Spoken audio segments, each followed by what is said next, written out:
and happy Transaction Tuesday to each and every one of you. This is your girl, your sister, your friend, Kay the Builder, okay? And I am so excited. Because I have a very special guest, okay? A very, very special guest in the studio with me today. Some of you may know him, but the world is soon to know him, Mr. Terry Stanton. How are you doing, my love? Hey, baby. How's the good people out there doing? Yes, babe. I'm so excited to have you on as a guest of the show, right? And I have to give this gentleman his props because he literally, whatever I ask, I get. So, I'm just home for the ride. I'm just here for the ride. he's just there for the ride, babe. I'm just here from the ride. Babe, don't tell people that. I'm just a passenger. He's just a passenger. He is more than a passenger. But I want to give you a little bit of background of Mr. Terry Stanton. Now, some of you, of course, may know that this is, I done already claimed it, y'all, my future husband. My future husband, right? And so he's from Gary, Indiana. He's from the great city of Gary in the great state of Indiana. So as I like to tell people, he's proven that there is more than corn that comes out of Indiana, baby. Okay. That was my joke, by the way. That was my joke. That is not your joke. That was my joke. Was that your joke? Yes, it was my joke. No, that was not your joke. It was my joke. You took it. That's all right. You can listen, have it. Guys, if you think it was his joke, comment underneath if you think it was his joke first. That was my joke. You can have it. That's fine. You can have it. All of it? Yes. That was my joke. I am crying. My lashes are going to come off. We have to be good. I don't know how to do that. So. Right. So let me forewarn everybody. And so, he's from Gary, right? And so, but I tease him because I'm like, babe, you're not from Gary. You're from Miller. Okay. Miller Beach, Indiana in the house. Hilltops. Hilltops. Oh my God. Hills. It's a hills.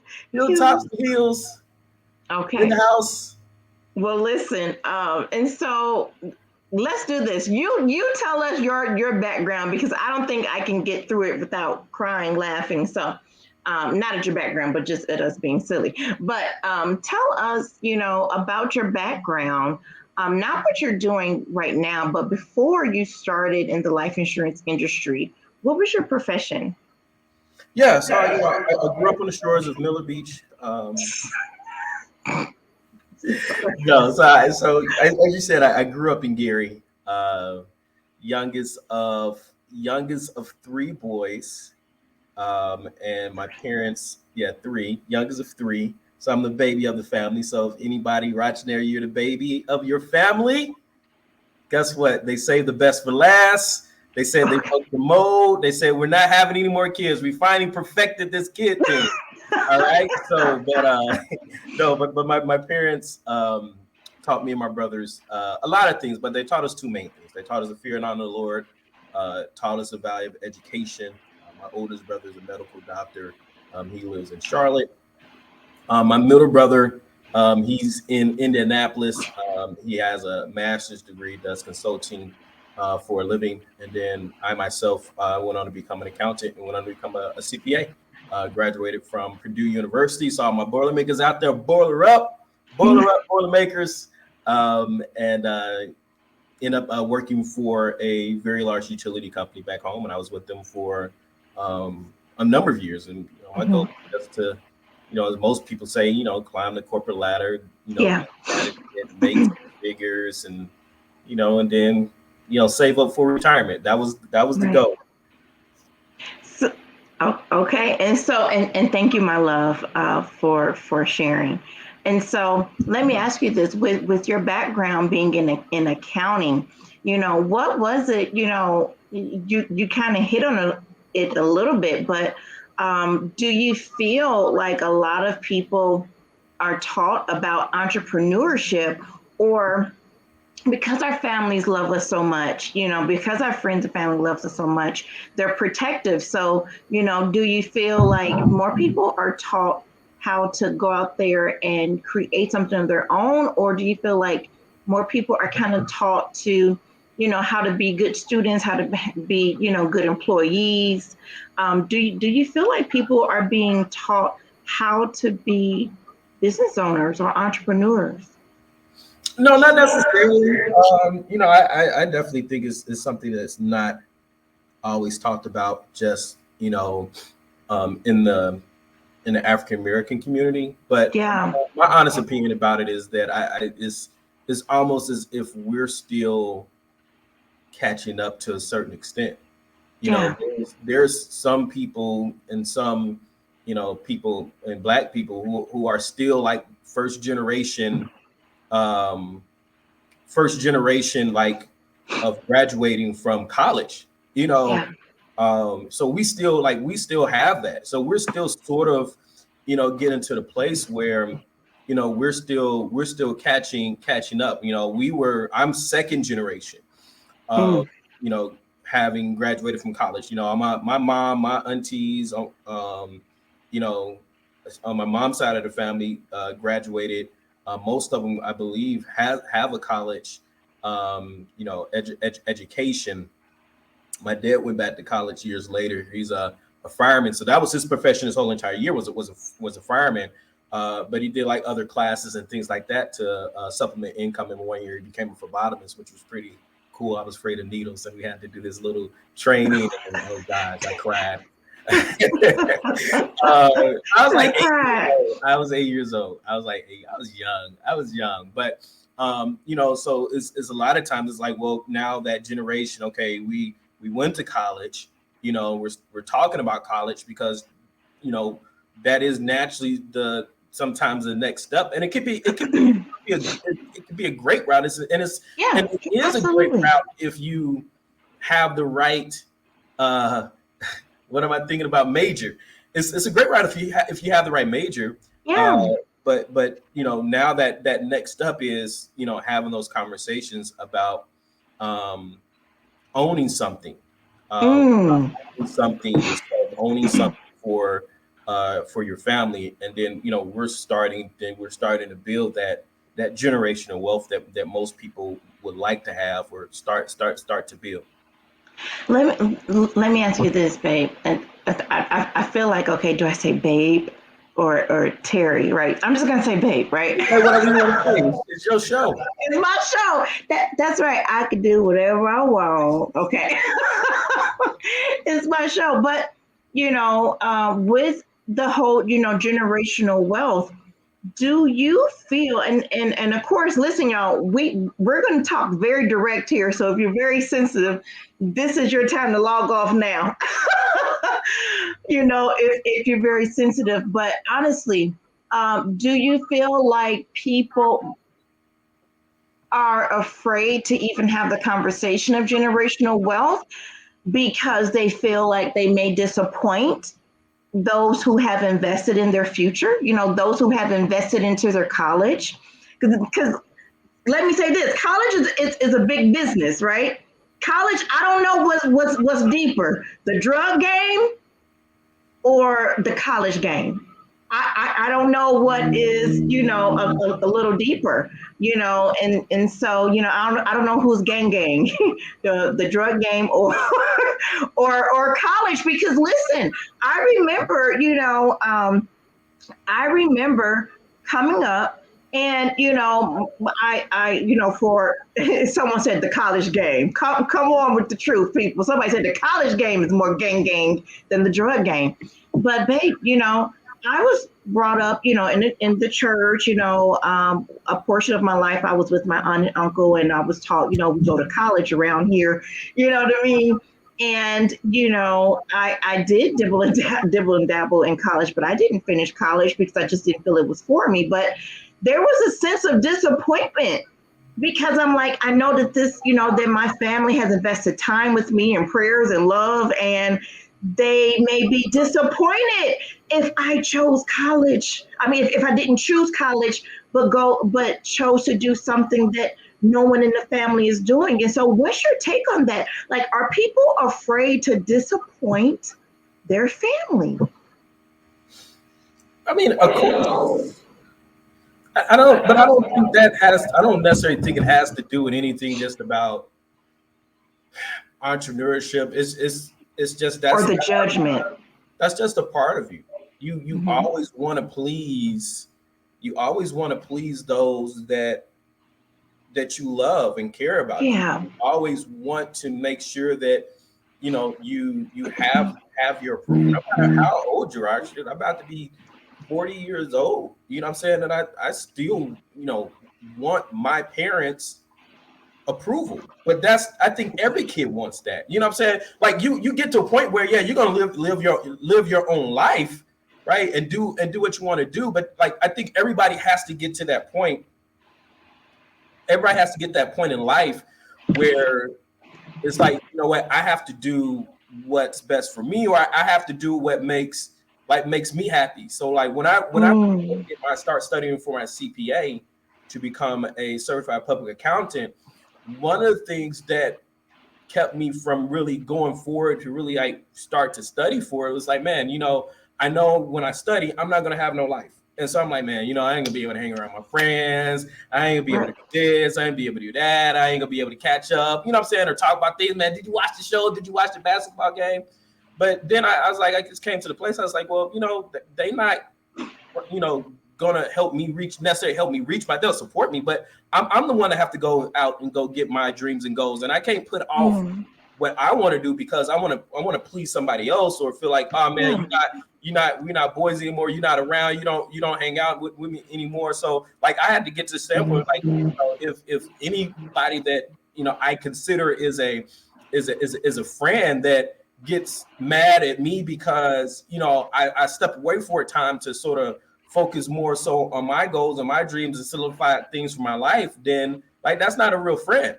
You know what I'm saying? So it's like, you have to get to Wow. that point where you have to do things for yourself. And that's where, for me, it came with studying for my becoming a CPA. I had to do it for myself. And it was a year and a Absolutely. half of me studying and, not hanging out as much, not being around as much.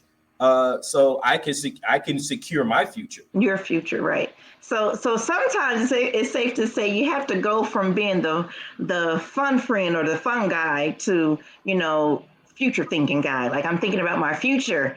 I need to secure it because, like you said, I have to do this for me. It's funny that you say that because, you know, so just so you all know, both of us, we run our life insurance business together now as a couple, which is so amazing.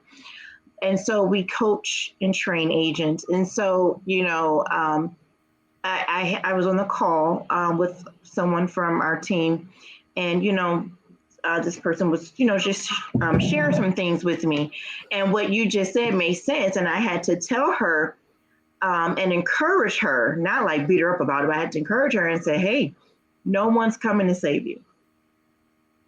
You know what I mean? Because those same friends that you may be hanging out with and gossiping with, or doing whatever with, are they going to help you create wealth for your children, for your up and coming children? And so I had to encourage her, even the other day, and say, hey, Queen, no one is coming.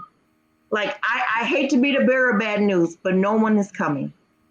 No one is coming, but Jesus has equipped you. God has equipped you, right? And so let me ask you this. Let's switch gears a little bit.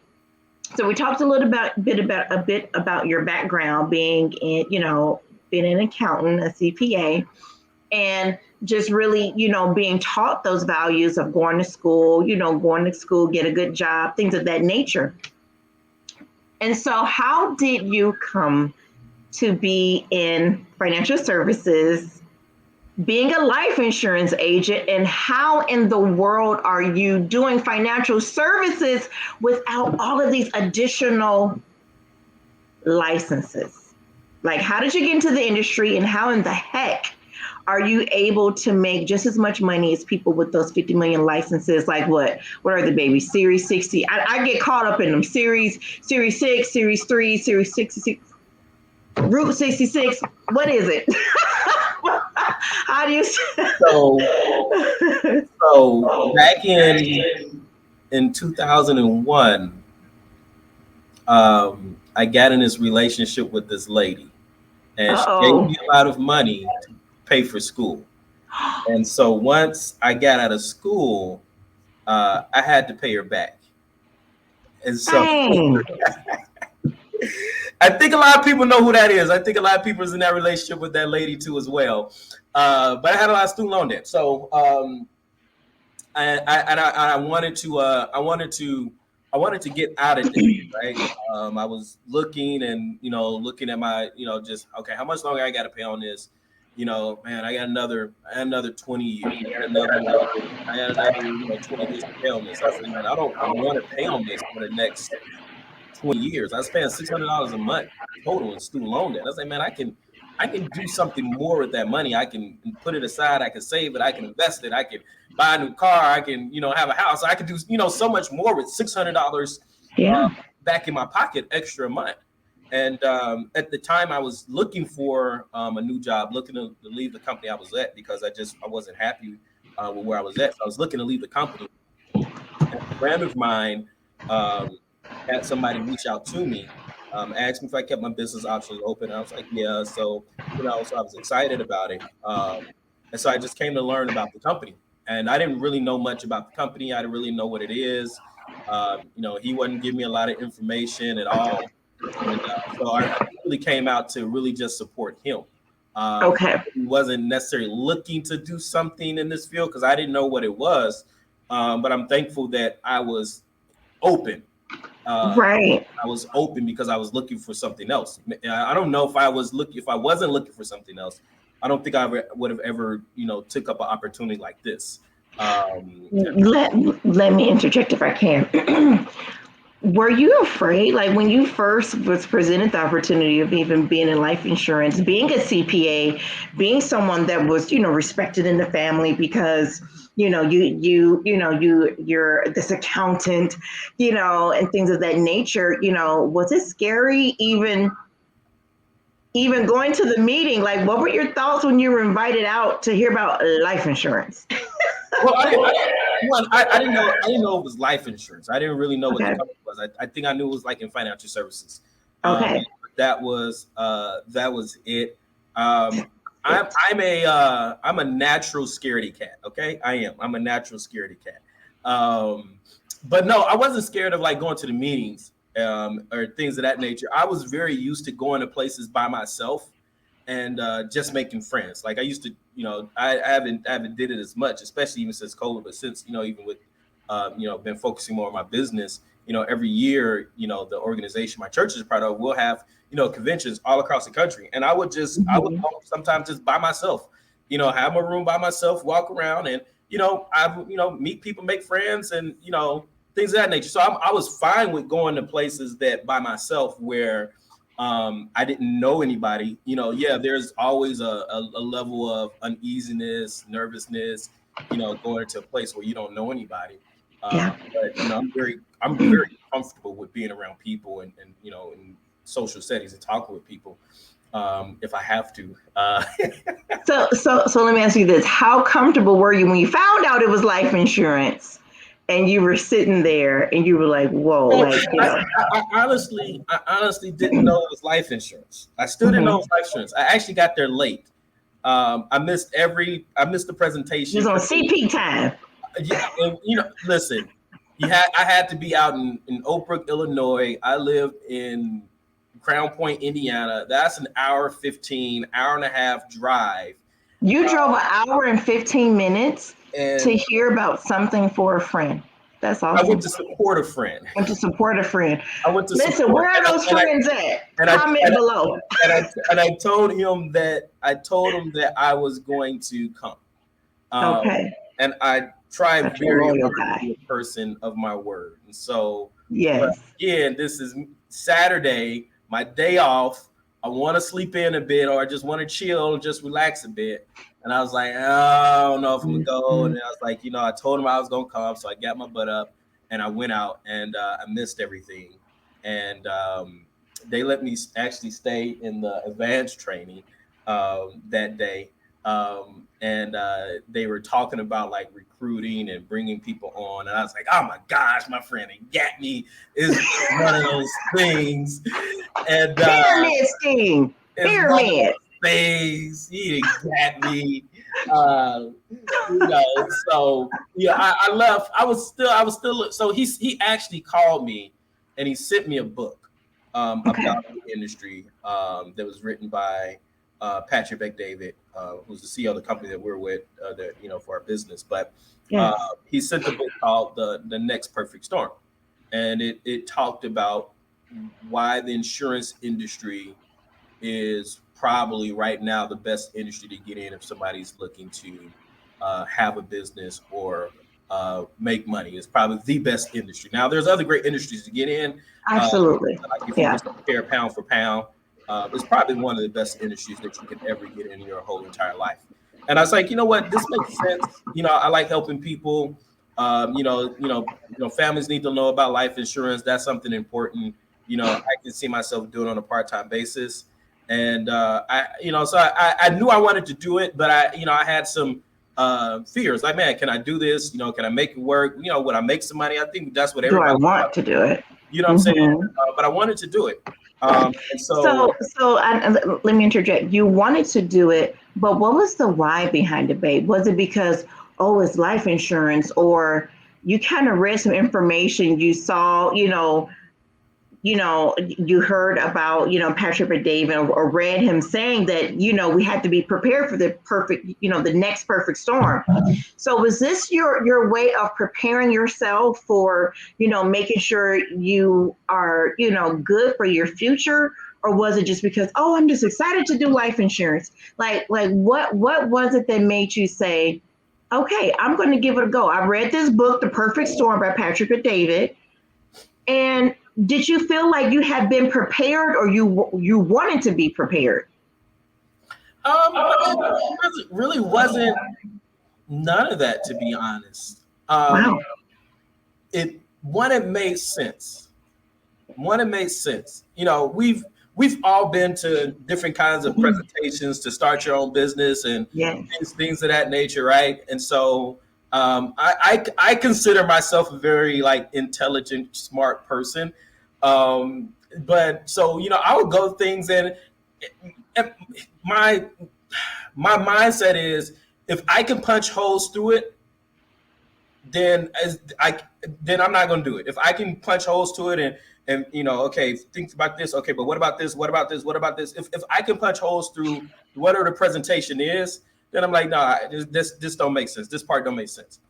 When I read the book, I was like, this makes sense. I couldn't punch any holes through it. You know what I'm saying? Yeah. As much as I wanted to be critical about it, I was like, nope, makes sense, still makes sense, still makes sense, still makes sense. I was like, man, this makes sense. And like I said, I had student loan debt. I wasn't getting started to necessarily start a business, or man, I want to become financially free, or I want to do something great, something big in my life. I was still satisfied. I was a single man making $75,000. So I wasn't hurting for money. Yeah. I wasn't hurting for money. So, but I wanted to get out of student loan debt, and that was the really reason that I got started, and I wanted to do something different. What really catapulted me to do it was, okay, I wanted to pay off student loan debt, but I've always been very cautious. Mm. I always sort of did things sort of by the book. My mom would probably say a little bit different. She calls me the rebel. And I am a rebel. I'll say that. You definitely are, to a sense, right? I am a rebel. To a degree. But I like to do things sort of, just by the book. So I never took a lot of risk, what I'm saying, growing up, or, never put myself out there. And I was like, man, I never did something, different, out of pocket. I always did stuff that was by the books, or did stuff that maybe I thought was expected of me. And I was like, man, I just don't want to live my life like that anymore. So I just made the decision to do something for me. Yeah. And I got started, and that's what it was. You said that. Hey, listen, I wasn't trying to build this big, sexy business. I wanted some extra income. And let me ask you this, babe. do you feel like, there is a fear hovering over people? Like, like we've just been conditioned to play it safe. Like, have we been conditioned? And please chime in if you're watching, please chime in with your comments, because I'll display it on the screen. And you guys can give your input as well, because we'll display it. But do you feel like it's quite normal to play it safe? Do you feel like, do you have to be a crazy one to not play it safe in this day and age? Well, I What's mean, your thoughts? majority of people play it safe because if they were taking a little bit more of how they say like calculated risk, more people would be more ahead in life. But Mm, because people are playing it are playing it are playing it too safe, so instead of most people playing to win, most people play not to lose, and those are ooh, two different kinds of things as well. Somebody who's playing to win, they're more aggressive yeah. in what they want and what they want to obtain and what they want to do.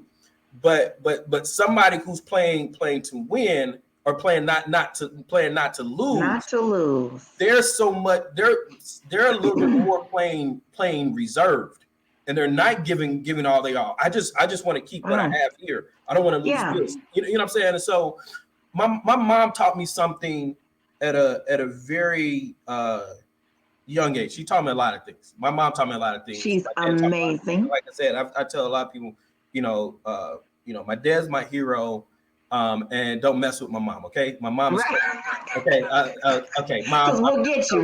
We'll all get you. I'm just joking. No, but my mom told me something. My mom is a giver, right? My mom is a very giving person. Like my mom is a Yes. giving person. So, um, she told me one time that is very and something that her mom taught her. But she was saying about just giving. She was saying it's very hard for God to put more in your hand when your hand is closed.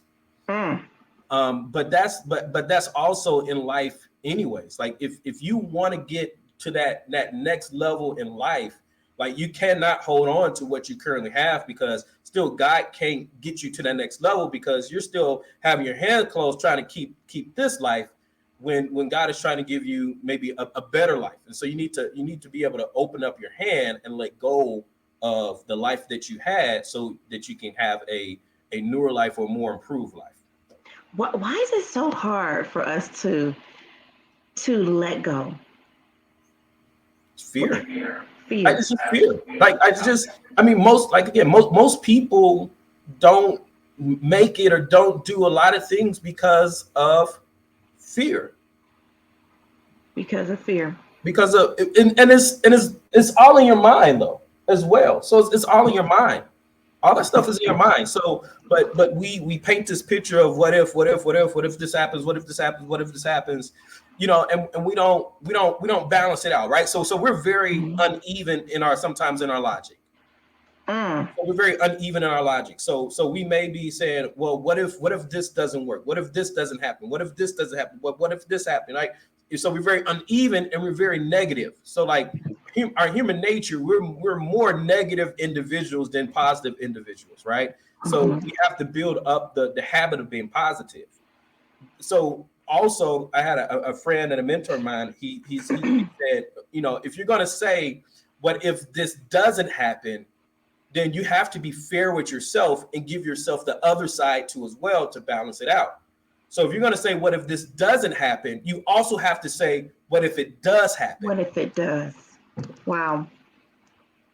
Wow. And I think That's so many heavy. people just say, what if it doesn't, but never lend their mind, their imagination, their thoughts, their feeling to what if it does happen. Mm-hmm. Mm-hmm. Do you think that, and I warn the viewers, if you're sensitive, this may not be the transaction Tuesday for you, but do you believe that we become complacent and lazy, even in our comfort? Do you believe that we become lazy, meaning, to say, hey, I want more, but I just don't want to do what it takes. Because I think that some people do naturally want more. I think they see people living a life, that they would rather live, but of course the fear sets in. But do you think that it may be fear mixed with a little bit of laziness? That because let me tell you, I'm a former makeup artist and CNA. And before I got into this business, before I got into the company, I was starting off my classes in nursing school. A lot of people don't know that I was in school to become a nurse, because I was like, you know what? I need money to support my mom and my two children, and it was all on me. But when I was introduced to PHP, and we were coming to trainings and meetings and traveling, it disrupted. I don't know about you, babe, but it disrupted my life. And I was like, I'm used to maybe going to the grocery store after work, having a glass of wine while I cook, Netflix and chilling with the kids. And, now I'm on these trainings. Now I'm being developed. Now I'm being challenged. And it was taking me out of my laziness. Do you feel like, man, it's maybe fear, but what do you feel about like the whole lazy part?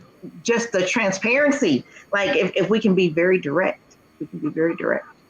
I necessarily think people are lazy. Now, there's some people that's just flat out lazy, just don't want to do something. It may be. I think it has to deal with just a couple of things. Not being clear about what you want out of life. That tends to, I guess, cause laziness, right?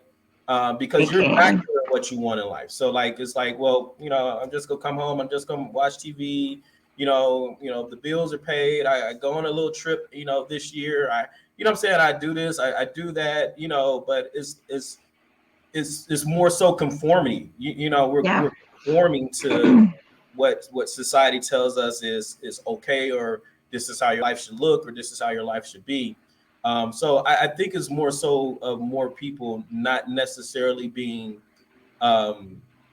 clear of what they want, and sometimes it's not, and sometimes it's also just lack of discipline as well that may cause you to be lazy. So it's not necessarily you're a lazy individual and you want to be lazy. It's just you're just not built up the habit of being disciplined. Yeah. As well. So I know you're talking about the meetings and stuff like that. We've talked about it, but for me it was I had a level of, I grew up with a level of structure because I grew up in church. Amen. Me too. and my pastor was a very structured like person. So like if you that I like to be like on time, I like to try to start doing things on time. That didn't necessarily come from me. It came from my pastor, because if church started at 11:45, somebody is up opening devotion at 11:45, regardless of who's not there. Somebody's at church opening up devotion, and then also you have here. Being at church on Sunday, on Monday, on Wednesdays, on Friday. If you're involved, if you're teachers meeting, or if you're not teaching meeting, but if you're a teacher, you got to be at this time. If you're in choir, you got to be at church at this time for choir rehearsal. So you have church allowed me to have a very structured life. So once I committed to something, to do something, I already had the habit of, if I commit to it, I have to follow through with it. Because I already had the habit of, okay, well, I said I wanted to be in the choir. Okay, so I got to be at choir rehearsal at this time. I said I wanted to be a teacher. Well, I have to be at teachers meeting at this time. Whether I feel like I wanted to or not wanted to, it was my commitment that I made and said, God called me, or felt called by God to become a Sunday school teacher. I have to be at this for my obligation, and certain things like that. That's how certain things, there's a lot of improvement I need in my business, but there's certain things that being dedicated to those type of things came from church. That's heavy. Let me tell you, because a lot of the kids now don't have that structure, because maybe, they have the option of attending church. I know even for myself, we're we are definitely, still, trying to find the right covering. And so even for, our daughter, okay, his soon to be bonus daughter, right? And my baby girl Addie, her upbringing was a little bit different versus Xavier. Xavier had a more structured upbringing like you and I. Monday night, I think it was at St. Mark. Shout out to St. Mark and Zion. Okay, that raised me, St. Mark in EC. And then when I got to Bishop Jacob's church, woo, it raised me in a whole nother way, okay, at New Zion Temple. So shout out to New Zion Temple, with the preacher, Bishop. But, those values, like you said, so much starts off at church because we have to, they're not going to play with you at church. You're going to sit here, you're going to do this song, you're going to come to this usher board rehearsal, junior deacon, what in training, whatever. And so, so much, and not to get off on religion, because people sensitive, but we rep Jesus, okay. Well, I wish I could put a little J right here for J for Jesus, okay. Terry and I, but do you feel like that is maybe missing within the world right now? Not to go too deep on it, but do you think that that's missing within entrepreneurs? Just in how we're raising our children, just with so much that foundation, because from the foundation, you can build upon that. You can always come back to your roots, and I think, I don't know. Tell me your thoughts on you running your business and being raised in the church. Just really going deeper into what you were saying. Like, no, I was taught this. Do you feel like some people just don't have a foundation, or from maybe from the church? Not necessarily. I think for me, I love how he agrees with nothing I say. No, I'm joking. I think it helped, right? I think it helped me. Of course, I'll say, yeah, everybody should be in church, but I don't think necessarily it comes from that. I also part of it think it also um, comes from the household. What responsibilities do you have in your household? Like my mom, like you didn't play with my mom, but she wasn't the disciplinarian, right? She'll discipline sometimes if you talk back to her, right? My dad, you don't talk back to my mama, you get in trouble. But my dad was more so of the discipline and I'm not going to say how you say the authority figure. They're both are authority figures. You know what I'm saying? But he was the more so to carry out the authority. The executioner. He was the executioner, right? I'm gonna tell him what you said. I'm telling Papa Earl. He was the executioner. But but that instilled a level of discipline. So we had chores growing up. My dad did not let us sleep past noon on the weekends, or if we're out of school in the summertime. My dad didn't let us sleep past noon. You ain't sleeping past noon in my house. You go get up. Get up. You know what I'm saying? So clean something. So you need to have that discipline from the household, to as well. I'm thankful that I had both. That my parents instilled in me, the fear or reverence of God. So that's the foundation, that they established and laid for me. But they built upon that with, you got to have chores, you got to do this, you got to do that, you got to be up at this morning. Okay, you got to mow the lawn, you got to wash the dishes, you got to rake the leaves up, you got to do all that kind of stuff. So I think that also builds character in people and in individuals, and it gives you a level. I think that also gives you a level of mental of mental toughness too, as well. Toughness. Yeah. Yeah. I think it helps to build that level of mental toughness. I like it. I like it. And so, coming back around, because there's so many different ways that we can take this topic on today, with you coming into the studio, right? Talking about, financial services, going from being a CPA, and just your point of view um, um, of everything. Oh, thank you, Cousin Daisy. She says being on time truly makes a difference. Absolutely. And thank you, Shamala, for commenting, Cousin Daisy. We have a Facebook user. We must not be friends on Facebook, but hey, we thank you for tuning in to Transaction Tuesday with Ken Builder and Mr. T Stamp. Okay. Big Brother T, what they call him, right? And so just going back to your point of view of, being a former CPA and choosing financial services, what do you feel like is taught you, becoming a business owner, knowing your background, leading a team? Listen, guys, he leads a team of agents that he just pours into, and just loves on the team and supports. But with being a CPA and now being in financial services, what is that allowing you to do? Like, how has it changed you, or cultivated you, or sharpened you? What effect has this industry and your role had on you? I don't think it's necessarily. I don't think it's the industry. I think it's the company. Mm.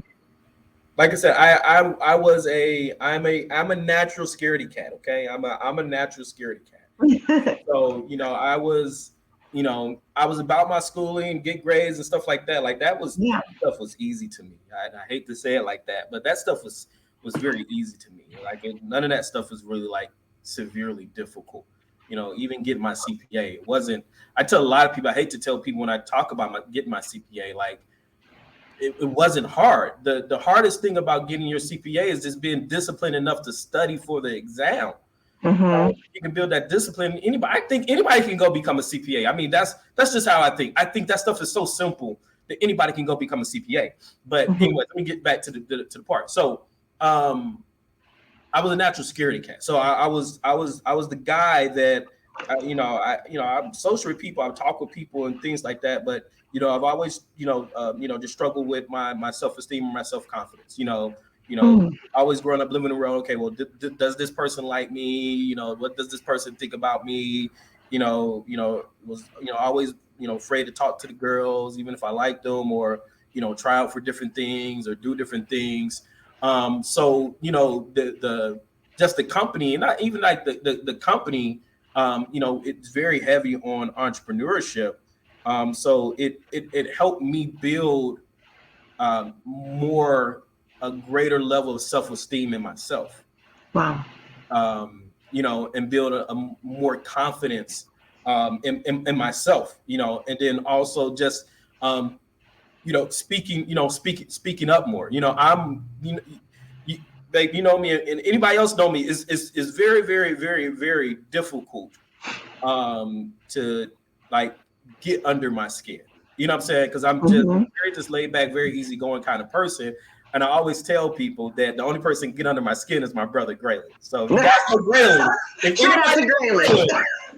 You probably agreeing with me right now, okay? I love my brother. But he's probably the only person that can get me just in an argument with just ease. I don't know why. I don't know why. But also just it allowed me to also just speak up a little bit more certain things, and even just stand my ground a little bit more on certain things too as well. So it really has helped me just become a better person. I like it. It really just helped me become a better person. And I tell people all the time that maybe looking to want to start with our company. But I'll say this about if anybody wants to improve on themselves, go start a business. Go start a business or go get involved with a company that gives you a platform to start a business, but you have a lot of support and help in Yes. that nature to as well. So Yeah. like if you're a shy person, but you want to, come out of that shyness, then go start a business. If you're, have low self-esteem and you want to work on that, go start a business, because a lot of times what we've been taught, and then not just been taught, what we see from just reading different books or watching different things, is that we see people win on a very big level, and they have all these accomplishments and they do all these great things. But if you ever just sit down and talk to them about how they did it, they always talk about they had to become a better person. I had to improve on these habits. I had these bad habits. I had to improve on this habit. I had this bad habit. I had to improve on this habit. I had this bad habit. I'm thinking about this. Somebody has I stole it from a friend of mine. Never met him. We were just on Facebook. We're friends on Facebook. But I stole a thing from him, and I honestly think is more true. And the question that he asked, he said, "Is it generational curses, or is it generational bad habits?" I think it's more so generational bad. I do believe in generational curses, don't get me wrong, but I more so believe it's more so Habits. some bad habits that is being passed down from generation to generation to generation, that is keeping a lot of people from, accumulating wealth and doing more things for themselves and for their family. Going after what they want. Okay. Let me ask you something. No. Tell me. Right? He always, I'll say, babe, can I ask you a question? And he'll be like, no. I'm like, oh, I hate when he does. I set myself up for it. But anyway, so let me ask you this.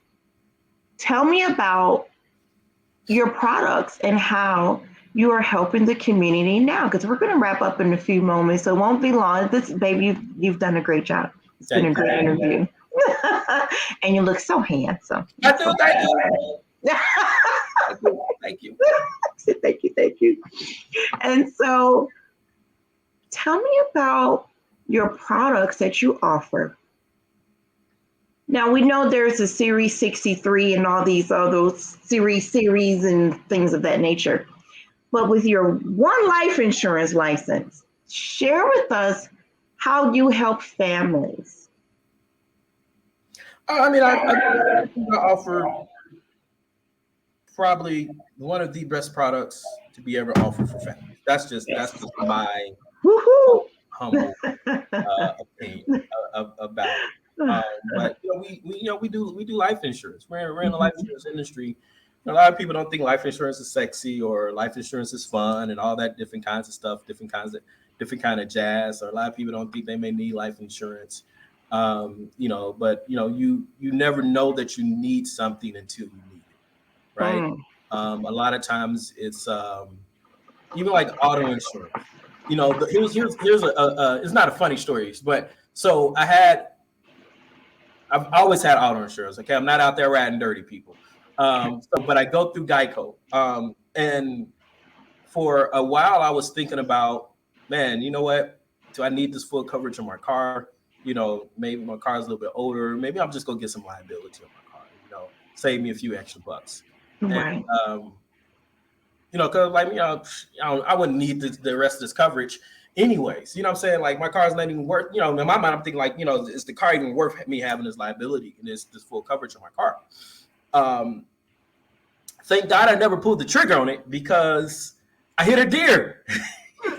Wait. I wish I could share it. Don't say you hit a deer. Babe, do you remember? I asked you the other day, you said you hit a deer just now. Do you remember WGCI? Who was from the Chicago area? Oh yeah. I didn't make a call and say I need a ambulance. You didn't tell him that you need a ambulance. I didn't tell him I need a ambulance. Did the deer bite you on the neck like he bit the other guy that tried to put him in the trunk? I didn't need a ambulance. So shout out to everybody from Gary, Indiana, and the Chicago area. If you know, you know. You've heard that old clip about the guy who got bit by the deer after and say he needed a ambulance. But go ahead. But I hit a deer, and it ended up totaling my car. because it messed up my AC unit or whatnot, whatever. So it wasn't even worth fixing for the value of the car. So, they totaled out my car and I got a check, for my car and went on to get a new car. But if I never had that full coverage, if I got rid of the full coverage, I wouldn't had the money to even go get a car because I just went full time in the business with my business. So I'll take that back. I would have had the money. I just didn't want to go like into my savings to do it, right? So I would have to go into my savings to get a new car, and I just didn't want to be able to. I didn't want to have to do that.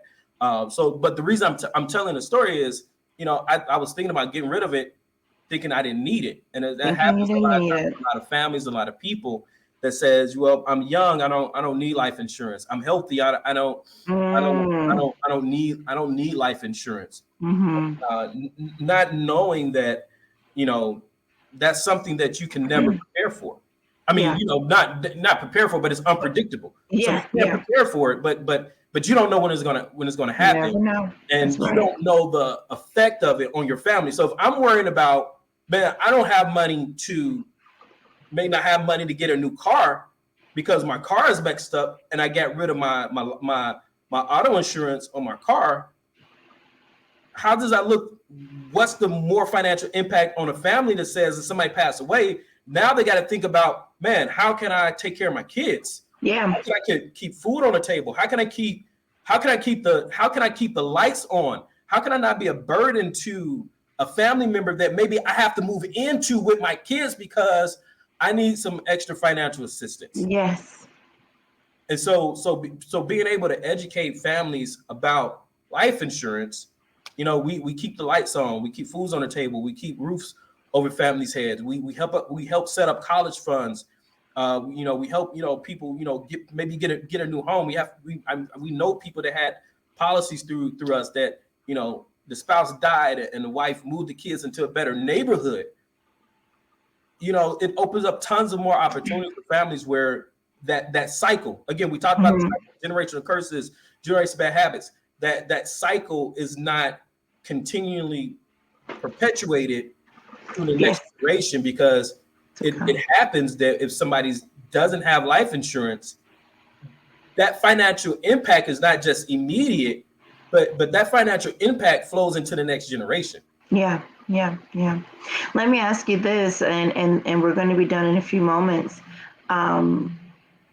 Share with everyone how your license has even helped your family, because I know there's a particular story where you helped one of your family members with insurance, and it wasn't that you just went and said, "Hey, you need life insurance," but tell us how that appointment even came about. Like, why did how did you come about this appointment with your family member? And then walk us through what happened next. So I was with the company for maybe about a year. And so I wanted to improve on just my skills. I wanted to get better. I wanted to be up there and be able to go talk to families more proficiently about life insurance and things of that nature. So a lot of people that comes into the industry, you don't know a lot about life insurance. So you need to get training. You need to get trained. Just like mostly anything, a doctor needs to have their clinicals and all that stuff. Nurses need to have clinicals. Teachers need to do the student teacher thingy winky. What is it called? Student teacher. I think student teacher. That's exactly what it's called, right? I think it is. I'm sorry. Student teacher. Because you need to have training. You need to have experience. And so when our agents get started with us, we take them, as we say, out in the field to go get training. And we just believe, some of the best people to, go get training and help you with your training is your friends and family. You're starting something new. You want to show them what you want to do, what you're doing, why you're excited, and for them to be able to help you out with some referrals. And so I was with the company for about a year, and I said, man, I want to get better with this. I want to get better. I want to get good. I want to be good at this. I want to be successful at this. I want to make some part-time money on this, And so I called my uncle, and he was willing to help me out. Him and my auntie, they're willing to help me out, and I sat down with them, and brought my trainer, my broker, out there with me, and my broker did all the talking. I just sat and took notes. And this is my auntie, my uncle. I'm very close to my auntie, my uncle. I didn't say anything. I took notes, and just learned and observed how to talk to people, how to ask right questions, and things of that nature. And nothing happened from that first sit down. And 2 weeks later, my uncle called me back. He said, "Hey, I need you to come back. I think I may need your services." So came back. He had just retired from the post office, and unfortunately, nobody really sat down with him to explain how his benefits work. So he found out that the life insurance that he had was getting cut by 75%. And so, of course, he needed some more coverage. And so I did a policy for him, and I did a policy for my auntie as well. And at the beginning, I want to say the beginning of 2020, my auntie passed away. And so I had to deliver my very, very first death benefit to my auntie. But the process was so smooth. We talk about peace of mind, the policies, the life insurance brings peace of mind. Yeah. It was so smooth. I called my uncle, we walked through the process. They say what we need to do. This is what we need to do. Uncle, okay, no problem.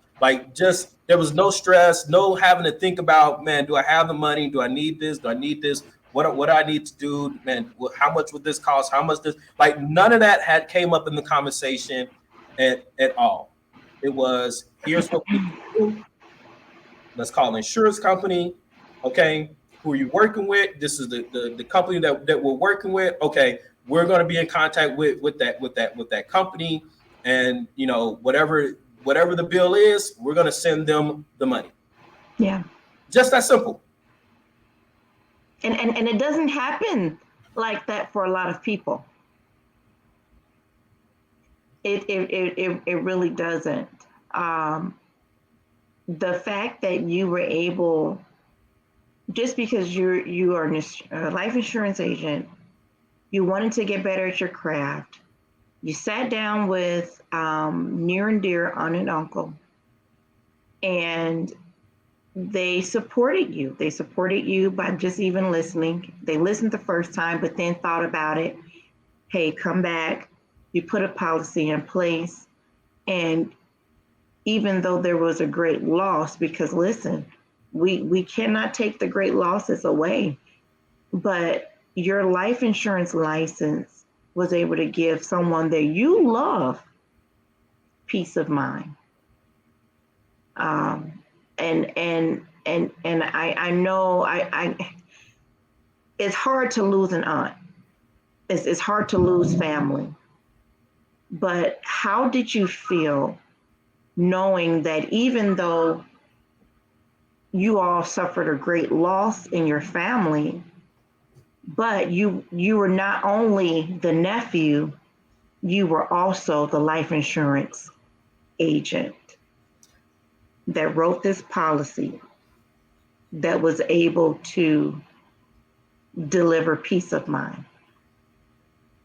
No, I mean, it felt good to be able to, in that capacity, to be there for my uncle. Yeah. It felt good in that capacity, to be there for, to be there for my uncle. It felt good. Mm-hmm. Because no one else can give that. I don't care how many cards you give or receive. That life insurance agent can give something that nobody else can give. And so that's a very, very powerful story and testament, to you having your life insurance license and helping the community. So listen, we have to wrap up. But babe, I have enjoyed having you on the show, right? Yeah. No, not this time. No, I'm joking. No, but just so happy that you say yes to being on the show. And you know, I have a choice. you didn't have a I choice. have a choice. Really? Yes. I think you did, but I think you just chose right. I have a choice. I have a choice in this Babe, I'm discussion. going to have to have you back. I'm going to have to have you back because we're going to have to talk to couples. Babe, we're going to have to talk to couples, you know, about being couples in business and raising kids and blended families and stuff like that. So, would you be willing to come back to the show, honey? Would you be willing? I guess I have to say yes since people are still laughing. Don't do me like that. All right. Well, listen, thank you. Thank you. Let's give it up. Let's give it up for our amazing guest that was on our show, Transaction Tuesday, with us, Mr. Terry Stanton, the handsome, the wonderful, right? Okay, the king of my heart. Okay, my future hubby. Look at him. He blushing. Making me blush. I'm gonna turn my He, camera off. he I'm gonna turn my blushing. camera off. I love it. But thank you guys so much for tuning in. Listen, share this. Listen, we're just going to get better and better and better with sharing more knowledge with you. If you would like to be a guest on K the Builders Transaction Tuesday, please comment below, send me a message. And listen, I got to play my song for you guys. I got to play my song. Is it gonna let me play the song? Is it gonna let me see now? Now the internet acting up and don't want to let me play my song, but that's okay. We'll play it next time. We'll play it next time for you. But thank you so much for tuning in. You all have an amazing day, and remember, take care of yourself, take care of your family, and take care of your business. Thank you, babe, for being my guest on today. Love you.